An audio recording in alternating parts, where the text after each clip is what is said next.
Hi friends, Mahanadi சீரியலில் என்ன நடக்குதுன்னு பார்க்கலாம் வாங்க. வீடியோவை ஸ்கிப் பண்ணாமல் பாருங்கள். இப்போது பசுபதி சென்னைக்கு வந்துடுறாங்க. விஜய்க்கு கால் பண்ணி எந்த லொக்கேஷனுக்கு வரணும் அப்படின்னு சொல்லிட்டு கேட்கவும் இங்கே விஜய் யோசிக்கிறாங்க. நிவன்கிட்டையும் குமரன்கிட்டையும் சொல்லவும் நிவனும் குமரனும் இருந்துட்டு நேராக அத்தைக்கிட்டேயே கொண்டு போயிட்டு பசுபதியே அவன் கையால் கொடுத்தா நல்லா இருக்கும்னு எனக்கு தோணுது அப்படின்னு சொல்லிட்டு அவங்க ரெண்டு பேரும் சொல்கிறாங்க. விஜய் இருந்துட்டு அங்கே போயிட்டு ஏதாவது இந்த பசுபதி பிரச்சனை பண்ணிட்டா என்ன பண்ணுறது அப்படின்னு சொல்லவும் உடனே நிவனும் ஏன் பிரதர், அதான் அவனோட பையன் தான் இங்கே இருக்கான்ல, இங்கே இருக்கிறப்போ பசு எப்படி அங்கே பிரச்சனை பண்ண முடியும்? அதுக்கெல்லாம் சான்ஸே இல்லை. அது மட்டும் இல்லாமல் பசுபதி காலில் அத்தை விழுந்து அழுதுச்சு. வீட்டை அதாவது திருப்பி கொடுத்துரு, என்னுடைய வீட்டுக்காரர் கஷ்டப்பட்டு சம்பாதிச்சு உழைச்ச வீடு இது அப்படின்னு சொல்லிட்டு எவ்வளவோ கெஞ்சி பார்த்தாங்க, காலில் கூட விழுந்தாங்க. ஆனால் அந்த பசுபதி கொஞ்சம் கூட மனசு இறங்கவே கிடையாது. இந்த பசுபதி வீட்டுக்கு போயிட்டு அத்தை காலில் விழுந்து என்னை மன்னிச்சிருங்கன்னு சொல்லி அந்த டாக்குமெண்ட்டை அத்தைக்கிட்ட கொடுக்கணும். கண்டிப்பாக அதுதான் சரியாக இருக்கும், அதுதான் பசுபதிக்கு நம்ம கொடுக்குற சரியான பதிலடியாகவும் இருக்கும் அப்படின்னு சொல்லுவோம். விஜயுமே இதுதான் கரெக்டு, சூப்பர் அப்படின்னு சொல்லிட்டு எங்கள் பசுபதி கிட்ட எங்கள் பாரு பசு, நேராக காவேரியோட வீட்டுக்கு போயிடு அப்படின்னு சொல்கிறாங்க. என்ன அப்போது வீட்டில் இருந்து தான் எல்லா வேலையும் செய்கிறீங்களா அப்படின்னு சொல்லுவோம். இல்லை பசு, நாங்கள் எல்லாம் ஒரு இடத்துல இருக்கோம். வீட்டில் காவேரி, அவங்க அம்மா கங்கா இப்படின்னு அவங்க 3-4 பேர் தான் இருப்பாங்க. நீ அங்கே போயிடு, அங்கே போயிட்டு அவங்கக்கிட்ட டாக்குமெண்ட் எல்லாம் கொடுத்துரு அப்படின்னு சொல்லுவோம். என்னத்துக்கு அங்கெல்லாம் போகணும், நீங்கள் யாராவது ஒரு இடத்துக்கு வாங்க, நான் உங்ககிட்ட கொடுக்குறேன் அப்படின்னு சொல்லுவோம். பசு, நான் சொல்கிறத மட்டும் கேளு பசு, என்னமோ நீ எனக்கு ஆர்டர் போட்டுக்கிட்டு இருக்க, உன் பையன் இங்கே இருக்கான், எங்கள் கஸ்டடியில் இருக்கான், நீ ஏதாவது இடக்கு முடுக்கு வேலை செஞ்ச அப்படின்னா உன் பையனை ஒரேடியாக மேலுக்கு அனுப்பிடுவோம், தெரியும்ல, நான் என்ன சொல்கிறேனோ அதை மட்டும் கேளு பசு, சரியா அப்படின்னு சொல்லுவோம். உடனே இங்கே பசுபதிக்கு பயங்கரமாக கடுப்பேறுது. வேறு வழி இல்லை, தன்னோட மகனை எப்படியாவது காப்பாற்றணுன்றதுக்காக பசுபதி சாரதாவோட வீட்டுக்கு போயிட்டு கதவை தட்டுறாங்க. யாராக இருக்கும் அப்படின்னு சொல்லிட்டு நம்ம காவேரியை ஓப்பன் பண்ணவும் எங்கள் பசுபதி வந்து நிற்கிறாங்க. உடனே வீட்டில் உள்ள எல்லாருமே பயங்கரமாக ஷாக் ஆகுறாங்க. நம்ம பாட்டிமாவுக்கு ரொம்பவே பதட்டம் ஆகிடுது. ஐயோ, திரும்பவும் இவன் வந்துட்டானே, என்ன பிரச்சனையை கொண்டு வந்திருக்கான்னு தெரியலையே அப்படின்னு சொல்லிட்டு, ஐயோ இந்த நாசமாக போனவன் எதுக்காக வந்திருக்கான்? டேய் பசுபதி, எதுக்குடா வந்திருக்க? அதான் எங்கள் வீட்டோட பத்திரத்தை எல்லாத்தையுமே நீயே பிடுங்கிக்கிடல, வேறு என்னடா இருக்குது இங்கே பிடுங்கிட்டு போகிறதுக்கு? எதுக்காகடா இங்கே வந்திருக்க? நாசமாக போனவனே, நீ எல்லாம் நல்லா இருப்பியா? நீ எல்லாம் நல்லாவே இருக்க மாட்டே அப்படின்னு சொல்லிட்டு சபிக்க ஆரம்பிச்சிடுறாங்க. எங்கள் பசுபதி எதுவுமே பேசுறதில்ல. தயவு செஞ்சு கொஞ்ச நேரம் அமைதியாக இருக்கீங்களா அப்படின்னு சொல்லிட்டு சொல்கிறாங்க. இப்போது ஃபோனில் இப்போ நான் என்ன பண்ணணும் அப்படின்னு சொல்லிட்டு விஜய் கிட்ட கேட்கவும், என் அத்தை காலில் விழுந்து மன்னிப்பு கேளு அப்படின்னு சொல்லுவோம். இங்கே பாரு விஜய், நீ பேசிக்கிட்டு இருக்கிறது கொஞ்சம் கூட சரியில்லை. நான் எதுக்காக, அதுவும் பொம்பளை காலில், அதுவும் போயும் இந்த சாரதா காலில் விழணுமா? அதெல்லாம் என்னால் முடியாது. நான் எவ்வளோ பெரிய கௌரவமான ஆளுன்னு தெரியும்ல அப்படின்னு சொல்லுவோம். எனக்கெல்லாம் நீ எவ்வளோ பெரிய ஆளுன்னு எனக்கு நல்லாவே தெரியும் பசு. இங்கே பாரு, சும்மா வசனமெல்லாம் பேசிக்கிட்டு இருக்காம நான் சொல்கிறத மட்டும் செய். உன் பையன் உனக்கு உயிரோடு திரும்ப வரணுமா வேணாவா அப்படின்னு சொல்லி கேட்கவும், சரி செய்கிறேன் அப்படின்னு சொல்லிட்டு இங்கே திடுப்புன்னு சாரதாவோட காலில் விழுந்துடுறாங்க. எல்லாருக்குமே பயங்கர அதிர்ச்சியாக தான் இருக்குது. அதுக்கப்புறம் என்ன பண்ணணும்னு சொல்லி கேட்கவும், அதாவது நீ டூப்ளிகேட் பத்திரமெல்லாம் வச்சுக்கிட்டு இருந்தில்ல, அதை எல்லாத்தையுமே கிழிச்சு போடு அவங்க முன்னாடியே அப்படின்னு சொல்லவும் அதை எல்லாத்தையுமே பசுபதி கிழிச்சு போட்டுடுறாங்க.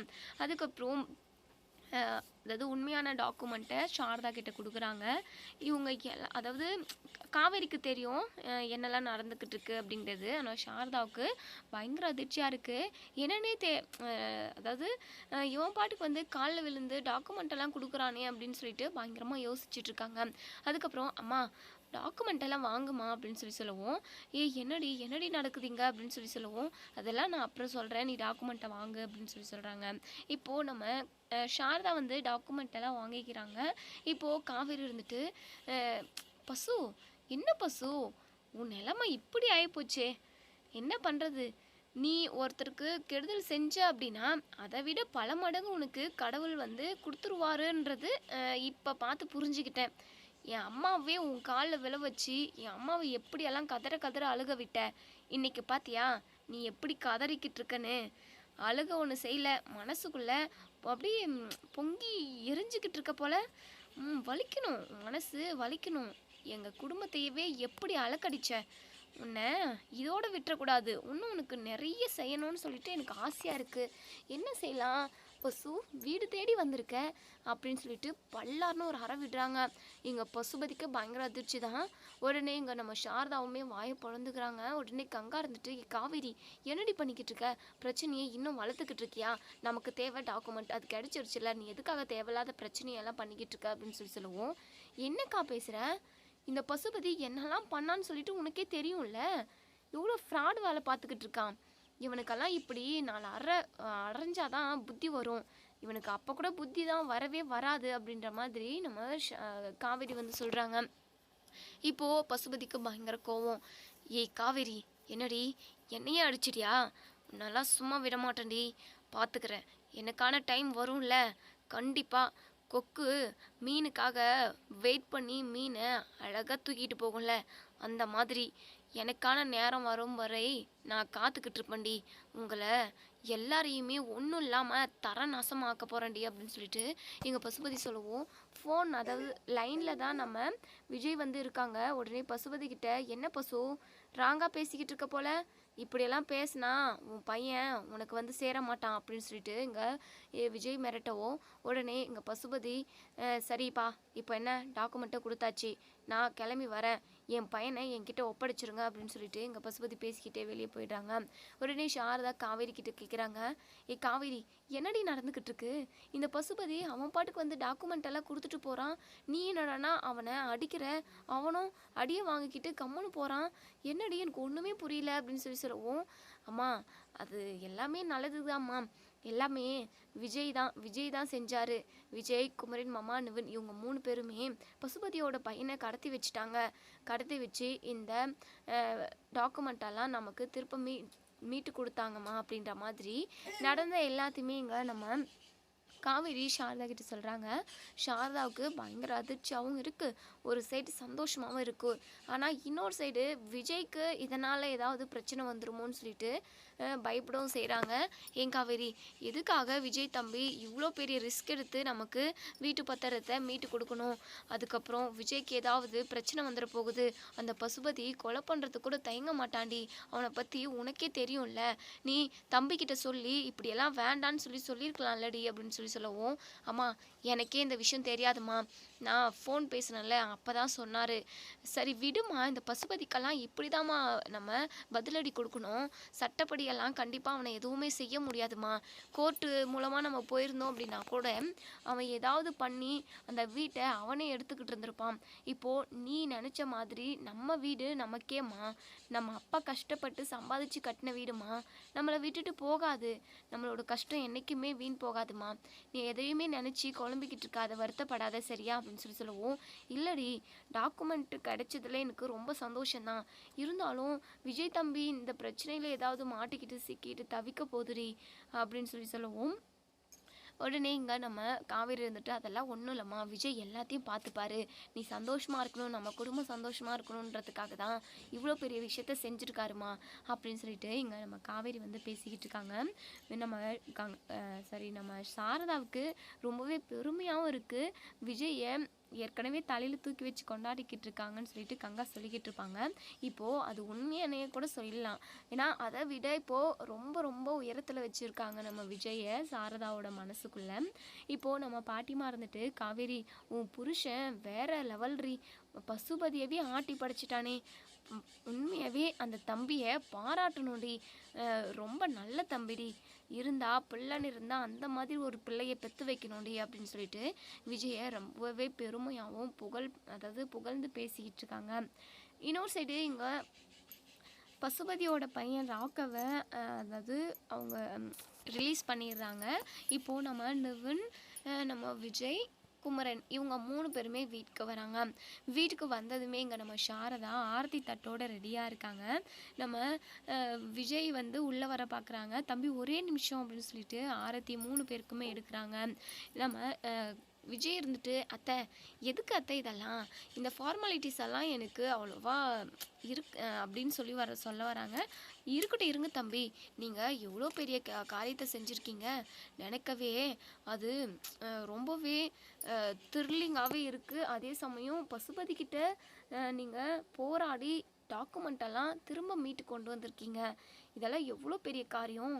அதுவும் அந்த பசுபதி கிட்ட மோதி இவ்வளோ ஒரு ரிஸ்க் எடுத்திருக்கீங்க. ரொம்ப சந்தோஷமாக இருக்குது தம்பி. ஆனால் என்னதான் இருந்தாலும் அந்த பசுபதி இன்னும் கோவமாயிருப்பான். அவனோட கோபம் ஃபுல்லாகவே உங்கள் பக்கம் திரும்பியிருக்கும். அவனால் ஏதாவது உங்களுக்கு பிரச்சனை வரப்போகுது தம்பி. அதை நினச்சாதான் கொஞ்சம் மனசுக்கு கஷ்டமாக இருக்குது தம்பி அப்படின்னு சொல்லவும், அத்தை அந்த பசுபதியெல்லாம் நான் பார்த்துக்கிறேன் அத்தை. அவளாம் எனக்கு ஒரு ஆளே கிடையாது. நீங்கள் சந்தோஷமாக இருக்கணும், காவேரி சந்தோஷமாக இருக்கணும். அவள் எந்த பிரச்சனையா அது இதுன்னு சொல்லிட்டு அவள் அலையக்கூடாது. அவள் வயிற்றில் குழந்தை வளர்ந்துட்டுருக்கு. அது ஆரோக்கியமாக நல்லபடியாக அவள் வளர்க்கணும் அத்தை. நீங்கள் எல்லாருமே சந்தோஷமாக இருக்கணுன்றதுக்காக தான் நான் இப்படி ஒரு விஷயத்த பண்ணேன். கொடைக்கானலில் இருக்கிற வீடு கை நழுவி போயிடுமோ அப்படின்னு சொல்லிட்டு நீங்கள் என்கிட்ட அன்றைக்கி அழுதுங்க. அது என் மனசுக்கு எவ்வளோ கஷ்டமாக இருந்தது தெரியுமா அத்தை. இனிமேல் நீங்கள் எதுக்காகவும் அழக்கூடாது அத்தை. நான் உங்கள் கூட இருக்கிற வரைக்கும் எப்போவுமே உங்களை கண் கலங்காமல் பார்த்துப்பேன் அத்தை. நீங்கள் எப்போவுமே சந்தோஷமாக இருக்கணும் அப்படின்னு சொல்லிட்டு எங்கள் விஜய் சொல்கிறாங்க. இதெல்லாம் கேட்கவே நம்ம சாரதாவுக்கு ரொம்பவே சந்தோஷமாக இருக்குது. மனசுக்கு ரொம்ப ஆறுதலாக இருக்குது தம்பி. நீ கூட இருக்கிறதுனால என்னமோ உன் மாமனாரே எங்கள் குடும்பத்தை கட்டி காப்பாற்றுற மாதிரி ஒரு ஃபீல் ஆகுது தம்பி. சரிங்க தம்பி, நீங்கள் உள்ளே போய் உட்காருங்க, நான் உடனே வந்துடுறேன் அப்படின்னு சொல்லிட்டு இங்கே நம்ம சாரதா வந்து அந்த ஆரத்தி தட்டை கீழே ஊற்றிட்டு அதுக்கப்புறம் உள்ளே வந்து, தம்பி ஜூஸ் கொண்டு வரேன் குடிங்க தம்பி, பாவம் நீங்கள் எவ்வளோ கஷ்டப்பட்டீங்களோ அப்படின்னு சொல்லிட்டு 3 பேருக்குமா ஜூஸ் கொண்டு வந்து கொடுக்குறாங்க. நம்ம பாட்டிமாவுமே இங்கே விஜயை புகழ்ந்து பேசிகிட்டு இருக்காங்க. உடனே நம்ம விஜய் இருந்துட்டு, ஏங்கங்க எல்லாருமே அவங்க தரப்புலேருந்து ஏதோ ஒன்று பேசிக்கிட்டு இருக்காங்க, ஆனால் ஏதோ ஒன்று சொல்கிறாங்க, ஆனால் நீங்கள் ஏன் அமைதியாகவே இருக்கீங்க, நீங்கள் எதுவும் பேசணும்னு உங்களுக்கு தோணலையா அப்படின்னு சொல்லுவோம். இல்லைங்க, இப்போ வரைக்குமே நடந்தது எல்லாத்தையுமே என்னால் நம்ப முடியல. நீங்கள் குமரன் மாமாவை கூட கூட்டிகிட்டு போயிட்டீங்க அப்படின்னு சொல்லிட்டு நான் பயங்கர கோவமாக தான் இருந்தேன். அதுக்கப்புறம் காவேரி தான் சொன்னான், பசுபதியோட பையனை கடத்தி வச்சுட்டாங்க அப்படி இப்படின்னு சொல்லிட்டு சொன்னான். அதெல்லாம் கேட்டதுமே எனக்கு கொஞ்சம் பயமும் பதட்டமும் தான் ஆச்சு. போக வேண்டியதாக இருந்தால் உன் புருஷன் மட்டும் போயிருக்கலாம்ல. என் புருஷனை கூட்டிகிட்டு போயிட்டு எதுக்காக பிரச்சனையில் மாட்டி விடணும். அந்த வீடு போனால் போயிட்டு போகுதுன்னு சொல்லிட்டு காவேரியை நான் திட்டினேன். ஆனால் உங்களுக்கு என்ன அவசியம் இருக்குது அந்த வீட்டை எங்களுக்கு மீட்டு கொடுக்கணும் அப்படின்னு சொல்லிட்டு? எந்த அவசியமும் இல்லை. என் அம்மாவோ என் குடும்பமோ சந்தோஷமாக இருக்கணுன்றதுக்காக நீங்கள் இவ்வளோ பெரிய ரிஸ்க் எடுத்திருக்கீங்க. பின்னாடி எத்தனை பிரச்சனை வரும், நிறைய பிரச்சனை வரும், அதையும் சமாளிக்கணும். அதெல்லாம் நீங்கள் எதுவுமே யோசித்து பார்க்காம வீட்டை எப்படியாவது மீட்டு கொடுத்துணுன்றதுக்காக இவ்வளோ பெரிய ரிஸ்க் எடுத்து நீங்கள் இவ்வளோ பெரிய வேலையை செஞ்சுருக்கீங்க. ரொம்ப நன்றி அப்படின்னு சொல்லிட்டு நம்ம கங்கா வந்து விஜய்க்கு சொல்லவும், விஜய் இருந்துட்டு, ஐயோ என்ன கங்கா பெரிய பெரிய வார்த்தையெல்லாம் பேசுகிறீங்க, இருக்கட்டும் கங்கா, நன்றியெல்லாம் தேவையில்லை அப்படின்னு சொல்கிறாங்க. நம்ம காவேரிக்கு ரொம்பவே சந்தோஷமாக இருக்குது. ஏன்னா இதுக்கு முன்னாடிக்கு வரைக்கும் விஜய் வீட்டுக்கு வந்ததுலேருந்து நம்ம சாரதா விஜயவே கவனிக்கிறாங்க. விஜய்க்கு தான் எல்லா மரியாதையும் போகுது, குமரன் மாமாவுக்கு எந்த மரியாதையுமே போகல, குமரன் மாமாவை யாருமே மதிக்கலை அப்படி இப்படின்னு சொல்லிட்டு எங்கள் கங்கா வந்து ஒரு மாதிரி பட்டுக்கிட்டு இருந்தாங்க. அதே சமயம் விஜய் மேலே சின்னதாக கோவமும் இருந்தது. ஆனால் விஜய் இவ்வளோ பெரிய ரிஸ்க் எடுத்து இப்படி ஒரு காரியத்தை பண்ணியிருக்கிறதுனால நம்ம கங்காவோட மனசே மாறிடுச்சுன்னே சொல்லலாம். விஜயுமே ரொம்பவே பெருமையாக தான் நினைக்கிறாங்க நம்ம கங்கா. இதை பார்த்து நம்ம காவேரிக்கு தான் ரொம்ப சந்தோஷமாக இருக்குது. எப்போவுமே எல்லாருமே விஜய் கூட க்ளோஸாக சந்தோஷமாக இருக்கணும், அதை பார்த்து நம்ம சந்தோஷப்படணுன்ற மாதிரி காவேரி வந்து யோசிக்கிறாங்க. இன்னொரு சைடு எங்கள் பசுபதியும் ராகவும் வீட்டுக்கு போயிடுறாங்க. பசுபதி பயங்கர கோவமாக இருக்காங்க. ராகவ் இருந்துட்டு, அப்பா அவங்க எல்லாரும் சேர்ந்து என்னை எவ்வளோ கஷ்டப்படுத்தினாங்க தெரியுமா, என்னை அடிக்கலாம் செஞ்சாங்கப்பா, அது மட்டும் இல்லாமல் பாட்டெல்லாம் போட்டு டான்ஸ் ஆடி என்னை வெறுப்பேற்றினாங்கப்பா, என்னை ரொம்ப ரொம்ப ரொம்ப டென்ஷன் படுத்திட்டாங்கப்பா. நான் ஊருக்கு வந்து சந்தோஷமாக ஜாலியாக கொஞ்ச நாள் என்ஜாய் பண்ணலாம், ஊரை சுற்றலான்னு சொல்லிட்டு வந்த என்ட்ரியே இப்படி ஒரு சம்பவம் நடந்துருச்சு. எனக்கு மனசுக்கு ரொம்ப கஷ்டமாக இருக்குப்பா, அவங்க யாரையும் சும்மா விடக்கூடாது அப்படின்னு சொல்லவும் ராகினிக்குமே பயங்கரமாக கோவம் வருது. ராகவ் உன்னை அடித்தாங்களா அப்படின்னு சொல்லி கேட்கவும், ஆமாக்கா என்னை எல்லாரும் சேர்ந்து அடித்தாங்க, என்னை அவ்வளோ ஒரு கஷ்டப்படுத்தினாங்க அப்படின்னு சொல்லிக்கிட்டே இருக்கவும் பசுபதிக்கு பயங்கரமாக கடுப்பாகுது. டே ராகவ், திரும்ப திரும்ப அடித்தாங்கன்னு சொல்லாதடா, என் மனசுக்கு அவ்வளோ வலிக்குது. அவங்கள எல்லாருமே நான் உண்டுலன்னு பண்ண போகிறேன். அந்த விஜயை நான் என்ன பண்ண போகிறேன்னு பார்த்துக்கோ. அவனை நான் அடிக்கிற அடியில் அவன் அப்படியே செத்து போயிடணும். அந்த அளவுக்கு திரும்ப அவனுக்கு அடியை கொடுக்கணும். திருப்பி கொடுக்குற அடியில் அவன் உயிரோடு தான் இருக்கணும், ஆனால் செத்துறணும், அந்த மாதிரி அடியை கொடுக்குவேன் அப்படின்னு சொல்லிட்டு சொல்லவும், உடனே ராகவ் இருந்துட்டு சீக்கிரமாப்பா செய்யுங்க, நான் அதை என் கண்ணால் பார்க்கணும் அப்படின்னு சொல்கிறாங்க. இப்போது ராகினியும் நம்ம பசுபதியும் தாத்தாவோட வீட்டுக்கு போகிறாங்க. எங்கள் தாத்தா பாட்டி டீ குடிச்சிக்கிட்டு இருக்காங்க. பசுபதியை பார்த்ததுமே பயங்கரமாக ஷாக் ஆகுறாங்க. கையில் இருந்த டீ கப்பை கீழே போட்டுடுறாங்க பயத்தில். இப்போ பசுபதி வந்து எங்கள் பாட்டிமா கிட்ட, என்ன பெரியவம்மா, உன் பேரன் ஓவராக பண்ணிக்கிட்டு இருக்கான், காவேரி குடும்பத்தை தான் நான் பழி வாங்கணும்னு நினச்சிக்கிட்டு இருக்கேன். உன் பேரனுக்கும் எனக்கும் எந்த ஒரு பகையும் கிடையாது. காவேரிக்கு வரிஞ்சு கட்டிக்கிட்டு வந்து தேவையில்லாமல் உன் பேரனோட உயிரை நான் எடுக்க போகிறேன் அப்படின்னு சொல்லவும், எங்கள் பாட்டிமாவும் தாத்தாவும் பயங்கரமாக பதட்டப்படுறாங்க. எங்கள் தாத்தா இருந்துட்டு, என்னப்பா நீ பாட்டுக்கு வந்து என்னென்னமோ பேசிக்கிட்டு இருக்க, என் பேரன் உயிரை எடுக்கிறதுக்கு நீ என்ன கடவுளா அப்படின்னு சொல்லி கேட்கவும், ஆமாம் கடவுள் தான், ஏன்னா அவன் அந்த அளவுக்கு எனக்கு தொல்லை கொடுத்துக்கிட்டு இருக்கான், நான் அவனை சும்மா விட போகிறதில்ல, வேணா ஒரு சான்ஸ் உங்களுக்கு கொடுக்குறேன், காவேரியோட குடும்பத்தை நான் எப்படி வேணாலும் கஷ்டப்படுத்துவேன், காயப்படுத்துவேன், அழிய விடுவேன், அலக்கடிப்பேன், எல்லாமே பண்ணுவேன், ஆனால் உன் பேரன் என் விஷயத்தில் தலையிடக்கூடாது, லாஸ்ட்டாக ஒரு டைம் சொல்லிட்டு போகிறேன், அப்படி தலையிட்டானா அவன் உயிரோடவே இருக்க மாட்டான், உங்கள் பேரனை நீங்கள் உயிரோடு பார்க்கவே முடியாதுன்ற மாதிரி பசுபதி சொல்கிறாங்க. எங்கள் பாட்டிமா ரொம்பவே பயப்படுறாங்க. என்னங்க இப்படியெல்லாம் பேசுது இந்த தம்பி அப்படின்னு சொல்லவும், எங்கள் தாத்தா இருந்துட்டு, பயப்படாத கல்யாணி, அவன் ஏதோ அப்படி பேசிக்கிட்டு இருக்கான் அப்படின்னு சொல்லவும், பசுபதி இருந்துட்டு, இங்கே பாருங்கள் பெரியவரே, நான் ஏதோ பேசுகிறேன்னு சொல்லிட்டு நீங்கள் நினச்சிக்கிட்டு இருக்காதீங்க, நான் சொன்னதை செய்வேன், உங்களுக்கு நான் இதோட எத்தனையோ டைம் சொல்லிட்டேன், இது லாஸ்ட் முறையாக இருக்கும், திரும்பவும் என் வழியில் அந்த விஜய் குறுக்கிட்டான் அப்படின்னா அவனை உயிரோடவே நீங்கள் பார்க்க முடியாது அப்படின்னு சொல்லிட்டு எங்கள் ராகினியும் பசுபதியும் வீட்டை விட்டு போயிடுறாங்க. எங்கள் பாட்டிமாவும் பயங்கர பதட்டத்தில் இருக்காங்க. என்னங்கங்க என்ன பிரச்சனைன்னு தெரியலையே, இந்த பசுபதி இப்படியெல்லாம் வந்து பேசிட்டு போகிறான், என்னதான் காவேரியை அவனுக்கு பிடிச்சிருந்தாலுமே காவேரியால் அவன் உயிர் போகணுமாங்க, எனக்கு ரொம்ப பயமாக இருக்குங்க, விஜய் எப்படியெல்லாம் இருந்தவன் இப்போது அந்த காவேரிக்காக அவன் எவ்வளோலாம் கஷ்டப்பட்டுக்கிட்டு இருக்கான், ஐயோ கடவுளே, இதெல்லாம் பார்த்து நான் அழ வேண்டிய தலையெழுத்து போல அப்படின்ற மாதிரி இங்கே கல்யாணி ரொம்பவே பதட்டத்தில் பயத்தில் அழுதுகிட்டு இருக்காங்க. எங்கள் தாத்தா இருந்துட்டு, கல்யாணி பயப்படாத பார்த்துக்கலாம் அப்படின்னு சொல்கிறாங்க. நான் இப்போவே விஜயை பார்க்கணும், வாங்க நம்ம விஜயை பார்த்துட்டு வந்துடலாம் அப்படின்னு சொல்லிட்டு கூப்பிடுறாங்க. உடனே தாத்தா இருந்துட்டு, வேண்டாம் இரு கல்யாணி, நீ பசுபதியை பற்றி போய் விஜய்கிட்ட பேசின அப்படின்னா விஜயோட மனசு கஷ்டப்படும், விஜய் அப்புறம் நம்மளை ஏதாவது சொல்லிட்டான் அப்படின்னா கண்டிப்பாக நம்மளோட மனசு தாங்காது அப்படின்னு சொல்லவும், இல்லைங்க நான் இப்போவே விஜயை பார்க்கணும், நான் பசுபதியை பற்றி எதுவும் பேச போகிறதில்ல, என் பேர் அங்கே நல்லா இருக்கானான்றதை நான் பார்த்து தெரிஞ்சுக்கணும் அப்படின்னு சொல்கிறாங்க.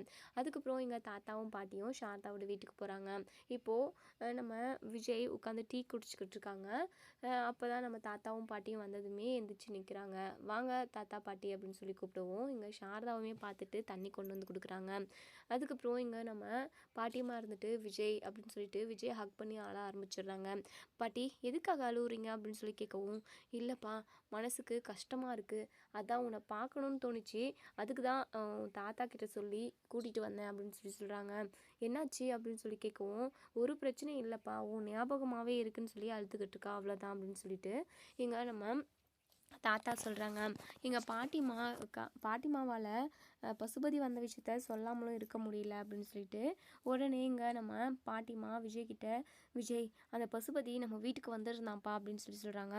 இதை கேட்டதுமே விஜய் பயங்கரமாக ஷாக் ஆகுறாங்க. இந்த பசுபதி எதுக்காக பாட்டி நம்ம வீட்டுக்கு வந்திருந்தான் அப்படின்னு சொல்லி கேட்கவும், ஏதோ நீ அவன்கிட்ட பிரச்சனை பண்ணிட்டியான், காவேரியோட குடும்பத்தை நான் எப்படி வேணாலும் கஷ்டப்படுத்துவேன், ஆனால் என் வழியில் பேரன் வரக்கூடாது, அப்படி வந்தானா அவன் உயிரோடவே இருக்க மாட்டான்னு சொல்லிட்டு மிரட்டிட்டு போகிறான்ப்பா, எனக்கு ரொம்ப பயமாக இருக்குது, இங்கே பார்ப்பா விஜய், பிரச்சனை அது இதுன்னு சொல்லிட்டு நீ அவன்கிட்ட போயிட்டு எதுக்கும் அவன் வழியில் குறுக்கிடாதப்பா, காவேரிக்கு எந்த பிரச்சனையும் வராமல் நீ பார்த்துக்கோப்பா, ஆனால் அதுக்காக வாண்டடாக அவன் பிரச்சனைக்கு நீ போகாதப்பா, உன்னை ஏதாவது பண்ணிட்டான் அப்படின்னா நான் எப்படிப்பா உயிரோடு இருக்க முடியும், நீ தான் எங்கள் வாழ்க்கைன்னு சொல்லி நாங்கள் நினச்சி வாழ்ந்துக்கிட்டு இருக்கோம், நீயும் எங்களை பிரிஞ்சு வந்துட்டேன், இப்போது எங்கேயோ இருக்க, உனக்கு என்ன ஆச்சோ ஏதாச்சுன்னு சொல்லிட்டு ஒவ்வொரு நிமிஷமும் நாங்கள் பதற்றத்துலேயே கூடயே இருக்கணுமாப்பா இந்த வயசான காலத்தில் அப்படின்னு சொல்லிட்டு பாட்டிமா அழுக ஆரம்பிச்சிடுறாங்க.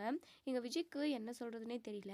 பாட்டி எனக்கு எதுவுமே ஆகாது பாட்டி, அந்த பசுபதி சும்மா அப்படி வந்து உங்களை மிரட்டியிருக்கான், நீங்கள் பயத்தில் என்கிட்ட இப்படியெல்லாம் பேசுவீங்கன்னு தெரிஞ்சு தான் இப்படி ஒரு விஷயத்த பண்ணியிருக்கான். நீங்களும் அவனோட மிரட்டலுக்கு பயந்துக்கிட்டு என்ன என்கிட்ட வந்து இப்படி பேசிக்கிட்டு இருக்கீங்க. நீங்கள் பயப்படவே தேவையில்ல பாட்டி, எல்லாத்தையும் நான் பார்த்துக்கிறேன் அப்படின்னு சொல்லிட்டு சொல்லவும் நம்ம பாட்டியால் அப்போ கூட ரிலாக்ஸ் பண்ணிக்கவே முடியல. என்னதான் இருந்தாலும் உள்ளுக்குள்ளே பேரனுக்கு ஏதாவது ஆயிடுமோ அப்படின்னு சொல்லிட்டு பயந்துக்கிட்டே தான் இருக்காங்க. அதுக்கப்புறம் சாரதா இருந்துட்டு தம்பி அதான் பாட்டி இவ்வளோ தூரம் சொல்கிறாங்கல்ல, நீங்களும் காவேரியும் உங்கள் வீட்டுக்கே போயிடுங்க தம்பி, வயசான காலத்தில் அவங்க 2 பேருமே கஷ்டப்படுறாங்கல்ல, நீங்கள் அவங்க கூட இருந்தீங்க அப்படின்னா அவங்களுக்குமே கொஞ்சம் ஆறுதலாக இருக்கும்ல அப்படின்னு சொல்லுவோம். உடனே பாட்டிமா இருந்துட்டு அதான் விஜய் உன் அத்தையே சொல்கிறாங்கல்ல, சாரதா சொல்கிறாள்ல, நீ வாப்பா நம்ம வீட்டுக்கே போயிடலாம், எனக்கு என்னமோ பயமாக இருக்குப்பா, நீ கூட இருந்தேன்னா கொஞ்சம் ஆறுதலாக இருக்கும்ல அப்படின்னு சொல்லுவோம். இங்கே பாருங்க பாட்டி, என்னை நினச்சி நீங்கள் பயப்படாதீங்க பாட்டி, நான் கொஞ்ச நாள் இங்கே இருக்கேன், அப்புறம் என்ன பண்ணுறதோ அதை பார்த்துக்கலாம் பாட்டி, நான் முன்னாடியே உங்ககிட்ட சொல்லிட்டேன்ல பாட்டி அப்படின்னு சொல்லுவோம். நம்ம பாட்டிமா அழுதுகிட்டே இருக்காங்க. நம்ம காவேரி வந்து பேச வராங்க. பாட்டி அழுகாதீங்க பாட்டி அப்படின்னு சொல்கிறாங்க. இங்கே அதுக்கு மேலே நம்ம காவேரிக்கு என்ன பேசுறதுன்னு தெரியல, சைலண்ட்டாகவே இருக்காங்க. அதுக்கப்புறம் நம்ம சாரதா இருந்துட்டு அம்மா அழுகாதீங்கம்மா எதுவும் நடக்காது அப்படின்னு சொல்லிட்டு அவங்க எல்லாருமே உட்கார வச்சு காஃபி கொண்டு வந்து கொடுக்குறாங்க. அதுக்கப்புறம் சாப்பிட்டு முடிச்சதும் இங்கே நம்ம தாத்தா இருந்துட்டு கல்யாணி இதுக்கப்புறம் நம்ம இங்கே இருக்கிறது சரிப்பட்டு வராது, நம்ம கிளம்பி நம்ம வீட்டுக்கு போவோம் வா அப்படின்னு சொல்லிட்டு கல்யாணி கூட்டிக்கிட்டு போயிடுறாங்க. இங்கே விஜய் வந்து எல்லாருக்கிட்டையும் சொல்கிறாங்க, எதுக்காக இந்த பசுபதி தாத்தா கிட்ட போயிட்டு மிரட்டியிருப்பான்னு தெரியலையே, பாட்டி வேறு ரொம்ப பயந்து போயிருக்காங்க, அவனை நான் உண்டுலன்னு பண்ணுறேன் அப்படின்னு சொல்லிட்டு அவங்க வீட்டுக்கு அடிக்கிறதுக்காக போகிறேன்னு சொல்லிட்டு போகவும் உடனே நம்ம சாரதா காவேரின்னு எல்லாருமே தடுக்கிறாங்க. வேணாப்பா தம்பி நீ போகாத, ஏற்கனவே அந்த பசுபதி கோவத்தில் இருப்பான், நம்ம டாக்குமெண்ட்டெல்லாம் வாங்கிட்டோம் அப்படின்னு சொல்லிட்டு, அதனால தான் அந்த கோவத்தில் தான் போயிட்டு மிரட்டிட்டு வந்திருக்கான், மற்றபடி வேறு எதுவும் இருக்காது, நீங்கள் இப்போ போயிட்டு ஒருத்தருக்கு ஒருத்தர் சண்டை வந்து ஏதாவது நடக்க போய் என்னத்துக்கு அதெல்லாம், வேண்டாம் தம்பி நீங்கள் இங்கே இருங்க, கோவத்தை கொஞ்ச நேரம் மூட்டை கட்டி வைங்க தம்பி அப்படின்னு சொல்லிட்டு நம்ம சாரதா வந்து சொல்கிறாங்க. நம்ம விஜயுமே சைலண்ட் ஆயிடுறாங்க. இருந்தாலும் விஜய்க்கு பயங்கரமாக கடுப்பாக இருக்குது, பயங்கர கோவமும் வருது. அதுக்கப்புறம் நம்ம காவேரிக்குமே மனசுக்குள்ளே குற்ற உணர்ச்சியாக தான் இருக்குது. வயசான காலத்தில் தாத்தாவும் பாட்டியும் இவ்வளோ தூரம் கஷ்டப்பட்டுக்கிட்டு இருக்காங்களே, விஜய் வந்து இங்கே வந்துட்டாரே அப்படின்ற மாதிரி யோசிச்சுட்ருக்காங்க. எப்படியாவது விஜயை அவங்க கூடவே சேர்த்து வைக்கணும் அப்படின்னு சொல்லிட்டு நினைக்கிறாங்க. அதுக்கப்புறம் எல்லாருமே சாப்பிட்டு தூங்க போகிறாங்க அவங்கவுங்க ரூமுக்கு. இப்போது நம்ம காவேரி வயிற்று மேலே கையை வைக்கிறாங்க. குழந்த அப்படியே அசைகிற ஆக்ஷன் அதெல்லாமே மூமெண்ட்ஸ் எல்லாமே தெரியுது. அப்படியே எட்டி ஒதிக்கிற மாதிரியுமே இருக்குது. ஏங்க உங்கள் பாப்பா என்னை எட்டி எட்டி ஒதிக்கிறாங்கங்க, என்னன்னு கேளுங்க அப்படின்னு சொல்லிட்டு நம்ம காவேரி சொல்லவும் நம்ம விஜய் இருந்துட்டு அப்படியா அப்படின்னு சொல்லிட்டு காதெல்லாம் வயிற்று மேலே வச்சு பார்க்குறாங்க. என்னடா குட்டி செல்லம், அம்மாவை எட்டி ஒதிக்கிறீங்களா, எட்டி ஒதி, உன் அம்மாவுக்கு இதெல்லாம் தேவைதான், அவள் சண்டைக்காரி, அவள் ரவுடித்தனமெல்லாம் பண்ணுவா, அதெல்லாம் மூட்டை கட்டி வைக்க சொல்லியிருக்கேன், நீ நல்லபடியாக பிறந்து வரணும்ல, விட்டா உன் அம்மா ரவுடிசமெல்லாம் பண்ணிக்கிட்டு இருப்பான், அவளுக்கு பதிலாக எல்லா ரவுடிசமும் நான் இறங்கி பண்ணிக்கிட்டு இருக்கேன்டா அப்படின்னு சொல்லவும், ஏங்க குழந்தைகிட்ட ரவுடிசம் அது இதுன்னு சொல்லி பேசிக்கிட்டு இருக்கீங்க, நல்ல விதமாக பேசுங்க அப்படின்னு சொல்லவும், பின்ன உன் கேரக்டர் என்னவோ அதை தானே சொல்லிக்கிட்டு இருக்கேன், இதில் போய் என்ன இருக்குது அப்படின்னு சொல்லவும், போங்க அப்படின்னு சொல்லிட்டு ஒரு மாதிரி பேசிக்கிட்டு இருக்காங்க. அதுக்கப்புறம் நம்ம காவேரி வந்து இங்கே விஜய்கிட்ட பேச ஆரம்பிக்கிறாங்க. ஏங்க நான் உங்ககிட்ட ஒன்று சொன்னால் நீங்கள் தப்பாக நினச்சிக்க மாட்டீங்களே அப்படின்னு சொல்லுவோம். சொல்லு காவேரி அப்படின்னு சொல்லி கேட்கவும், அது வந்துங்க தாத்தாவும் பாட்டியும் பார்த்தா எனக்கு ரொம்ப பாவமாக இருக்குங்க, மனசுக்கு ரொம்ப கஷ்டமாகவும் இருக்குது, நீங்கள் இல்லாமல் அவங்க எப்போவுமே இருந்தது கிடையாது, அவங்களோட வாழ்க்கை ஃபுல்லாமே அவங்க வாழ்க்கையே அவங்க சந்தோஷமே எல்லாமே நீங்கள் தான், நீங்களே இப்படி அவங்கள பிரிஞ்சு வந்துட்டீங்க அப்படின்னா அவங்களுக்கு எந்த அளவுக்கு அது கஷ்டமாக இருக்கும், அது மட்டும் இல்லாமல் அவங்க 2 பேரும் அங்கே தனியாக இருக்காங்க, இந்த பசுபதியால் ஏதாவது அவங்களுக்கு பிரச்சனை வந்தாலுமே என்ன பண்ண முடியும், உங்கள் மேலே இருக்கிற கோவத்தை தாத்தா பாட்டி மேலே அந்த பசுபதி காட்டிட்டான் அப்படின்னா நம்ம என்ன பண்ண முடியுங்க, நம்ம பேசாமல் தாத்தா பாட்டி கூட இருக்கலாங்க அப்படின்னு சொல்லிட்டு இங்கே நம்ம காவேரி வந்து சொல்கிறாங்க. இப்போது விஜயுமே பயங்கரமாக யோசிக்கிறாங்க. நீ சொல்கிறதும் கரெக்டு தான் காவேரி.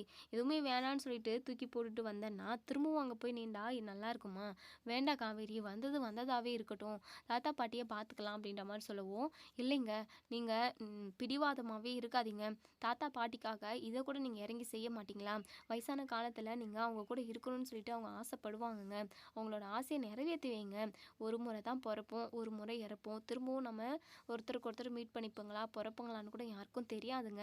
நீங்கள் தாத்தா பாட்டியை சந்தோஷமாக பார்த்துக்கணும். வயசான காலத்தில் அவங்க நீங்கள் மட்டும்தான் சந்தோஷம்னு நினச்சிக்கிட்டு இருக்க டைமில் நீங்கள் அவங்க கூட இருக்கணுங்க. அதுதான் கரெக்டாக இருக்கும் அப்படின்னு சொல்லிட்டு காவேரி சொல்கிறாங்க. இப்போது நம்ம விஜயுமே நீ சொல்கிறதும் கரெக்ட் தான் காவேரி, நம்ம நாளைக்கே கிளம்புவோன்ற மாதிரி விஜய் சொல்லியிருக்காங்க. இதோட இந்த ரிவ்யூ முடியுது. இதுக்கப்புறம் என்ன நடக்கும் சொல்லி வெயிட் பண்ணி பார்ப்போம் ஃப்ரெண்ட்ஸ். இப்போது விஜய் வந்து அவங்க தாத்தா பாட்டி கூடவே இருக்கலான்ற மாதிரி ஒரு முடிவுக்கு வந்திருக்காங்க. அது உங்களுக்கு பிடிச்சிருந்தா இந்த வீடியோக்கு லைக் பண்ணி கமெண்ட் பண்ணி தெரிவிங்க. தேங்க்யூ.